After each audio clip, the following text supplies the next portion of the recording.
So you just started selling on Amazon, you watched a bunch of videos, and you finally built the courage to finally start and scale your Amazon FBA business. Now you came to the most difficult part of the business, which is product research.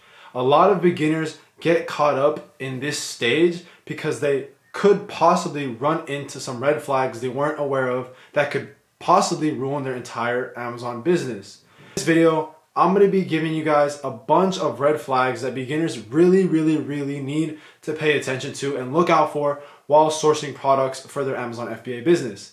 It gets you on that road to start being profitable.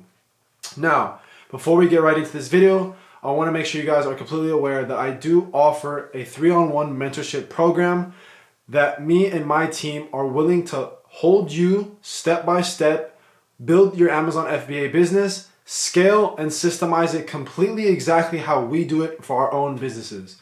Now, if this sounds interesting to you, please go ahead and book a 30-minute consultation call. I'm going to leave the link down in the description. Check it out, guys. Sign up if you guys are completely serious. We're looking for real, serious entrepreneurs that are ready to take their Amazon business or even start it and scale it to the next level.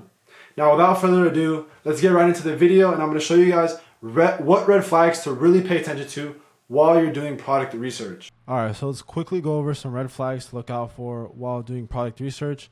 Beginners, pay attention, listen closely, because this can honestly possibly save your whole entire business and could avoid you from losing a lot of money. Now, to start off, number one, make sure the listing you're looking at isn't a generic listing. A generic listing is a listing that is a big brand that you already know of, and the listing on Amazon says another brand. Like the title of the brand is different. It doesn't match. As well as the seller app, it doesn't match. You have to make sure the listing matches the brand that the product you're looking at, and the seller app also matches. Sometimes there'll be listings where you're trying to find, like, say for example, a Dove product, like some soap. The product you're looking at is Dove, but on the Amazon listing where it says brand, it'll say like some random name, like just a bunch of random letters or something.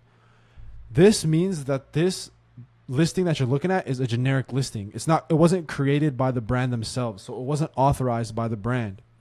Completely stay away from these listings, because these listings are eventually going to get shut down and could possibly even get your account shut down as well for selling on them. So I'm going to try to go through this as fast as possible and then try to show you guys a couple of examples like actually on Amazon listings. So number two, Amazon takes about 100% of the buy box. Now to stay, the reason why I tell you beginners to stay away from these types of listings is because if Amazon is taking up majority of the buy box, they're more than likely, this is Amazon's platform, so they're gonna want to make money. If they want the buy box, they can choose to keep the buy box. It's up to them. So usually when Amazon is on a listing, they're gonna try to take majority of the buy box. So just stay away from these type of listings, especially if you're a beginner. It's not worth the risk trying to fight with Amazon for the buy box, because you're probably not going to get it. Now, in some cases, there are cases where you can win buy box over Amazon, but that just becomes a more intermediate kind of strategy that I don't want to go into in this video. I just want to keep it brief for a lot of my beginners out there to try to avoid. Number three, the brand themselves that you're looking at is also on the listing. Now, this is also a super kind of caution. When you're finding a product, if the brand themselves is on the listing, this could indicate that they could possibly IP complaint the listing or just completely kick off all the other third-party sellers on the listing because they want the whole market share for themselves, which is completely reasonable, because at the end of the day, it is their product, it is their brand, they want majority of the sales for it. So if the brand themselves is on the listing, try your best to avoid it, because you could possibly get kicked off the listing in the future if the brand decides to take over. Number four, a huge offer count spike. Now, a huge offer count spike could be an indication of a possible price tank. This completely depends on the type of demand that this product has. If the demand of this product can't meet the increased amount of supply, then that price is just going to tank. And now for a lot of beginners, they can't really identify this type of fluctuation in the price because they're not so seasoned enough. huge offer count spikes, especially if you're sourcing off a big sale or if a big brand website, the listing is more than likely going to tank. So I would just completely stay away from these huge offer count spikes to avoid any type of future price tanking, and then eventually you're going to lose money. Number 5 is the listing has bad reviews. This is kind of a no-brainer when it comes to purchasing products, because if you're buying a product that seems profitable but the listing is getting a ton of bad reviews, this could mean that there's some type of problem with the product or the listing. The product that they're selling doesn't match something on the listing. The description doesn't match. The customer thinks that the listing is selling in a multi-pack and they're actually only getting a single. This could be a multiple factors, but you do definitely want to pay attention to reviews when doing arbitrage, because the reviews can point out any issues that the listing has. So if there's a listing with bad reviews, stay away from it. Stay away from it. Number 6 is there's going to be 1 to 2 massive sellers, and by massive I mean more than 1,500 or 1,000 reviews that are taking more than 80% of the buy box. Now, the reason why I want you to stay away from these listings is because these listings these sellers could possibly be brand direct, and they could be the only authorized distributor of this product on Amazon. Therefore, if you end up hopping on this listing, they might just kick you off. They're like, yo, this guy isn't authorized, or they'll contact the brand like, is this guy authorized to be selling this product? No? Okay, cool. Get kicked off. So you definitely do want to stay away from listings that have 1 or 2 huge sellers that are selling the listing, taking up majority of the buy box, because they're more than likely brand direct and authorized by the brand to be selling it on Amazon. So stay away from listings like this.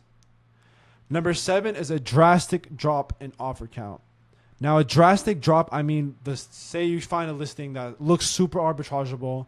There's 30 sellers on the listing, and out of nowhere, the listing goes from 30 sellers to 5 or 3. It's a huge drop within a day. Not a gradual drop. It's a huge, just drastic drop in a day. You see the offer count just spike down. This is an indication that the product or the listing got an IP complaint. You want to stay away from this, because if a product or listing gets IP complaint, it could definitely affect your account health and possibly get your account shut down. Now, this is when a brand knocks all the other third-party sellers because they deem them not authorized to be selling this product, or like I said in the future, or like I said in the past, that the brand themselves wants to sell this product, so they kick everybody off. You want to definitely stay away from these drastic drops in the offer count. Now, this is pretty much almost 80% avoidable. As long as you look at the Keepa charts correctly, you can kind of predict if a brand or listing gets IP complaint, and you can just completely avoid this. So do your best to look at the Keepa charts and make sure you're paying attention for those drastic drops in the offer count. Now, this is just a brief list I wanted to quickly go over to kind of show you guys some red flags to look for when doing product research. I'm going to go over a couple of examples now to see if I can kind of show you guys a little bit more in-depth, actual in-action examples of these red flags. So right here, we have a product pulled up. As you can see, it is a basic little supplement product. Now, as you scroll down to the Keepa chart, you can see this product in the past was very arbitrageable. It was super, super profitable. It seems like there's a bunch of people hopping on the listing. Now, a huge sign for a lot of these sellers that they kind of didn't notice or they just completely ignored was that during this time that the product was being arbitraged, the actual brand themselves was on the listing. As you can see right here, May 4th, the person that had the buy box was Mary Ruth Organics LLC. This is the brand. As you can see, the brand is Mary Ruth. Mary Ruth. That's the brand. They're selling the product themselves. So all of these sellers just, okay, they kind of just didn't really think too much about it. They're all sharing the buy box. They're getting a piece of the buy box. So they just thought they can make some money. But this led to a future IP complaint, and the brand kicked all other third-party sellers off the listing, and they took the complete market share for themselves. As you can see right here, there was a drastic drop from 7 to 3, and these 3 being the brand themselves. So this is an example of an IP complaint. I know it's not as drastic because it kind of happened gradually. But right here is an IP complaint. As you can see, it kicked off all the third-party sellers. And now the past 3 months, the brand themselves have only been selling this product themselves. This is an example of IP complaint and an example of the brand themselves selling on the listing that you want to stay away from. So next, I'm going to show you guys an example of a generic listing. So as you can see right here, you think you're looking at a Thrive mascara little, listing product. Okay, cool. But the way to identify a generic listing is right here. As you can see in the listing details, the brand says mating. Like, this isn't Thrive. You know what I mean? This is what's being sold, Thrive Cosmetics, right? And then it says brand mating right here.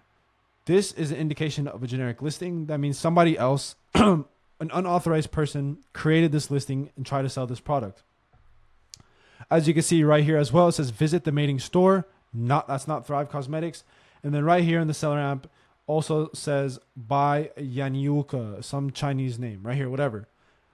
All I'm saying is this is a generic listing. It's created by somebody else that wasn't authorized by the brand.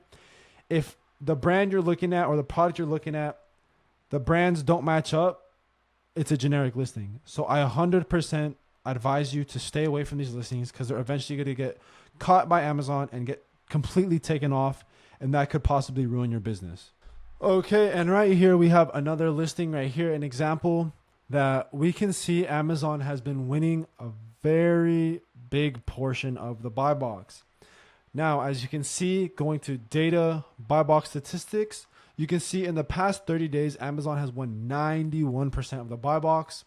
And then this one other person has won 9%. If we go to the 90 days, they've still been winning 93%. If you go to the 180, they've been winning 92% of the buy box. Now, the reason why I tell a lot of beginners to avoid this is because, like I said, Amazon, this is their platform. If they decide to sell or take up 100% of the buy box, 100% of the sales, they'll do it. So I tell beginners to just stay away from this. You're probably more than likely not going to win the buy box. And it's hard to compete with Amazon. You don't even want to compete with Amazon. So you could possibly be finding this product profitable, but then you list it and then you start to realize, yo, why am I not making any sales? I'm priced competitively, but I'm still not getting the buy box or making sales. It's because Amazon's taking up majority of the buy box. So make sure you do your due diligence and you look and see if the buy box is being split evenly between all third-party sellers. You want to see a very even split of the buy box and a great rotation, healthy rotation. That means you can go ahead and come in and make some sales.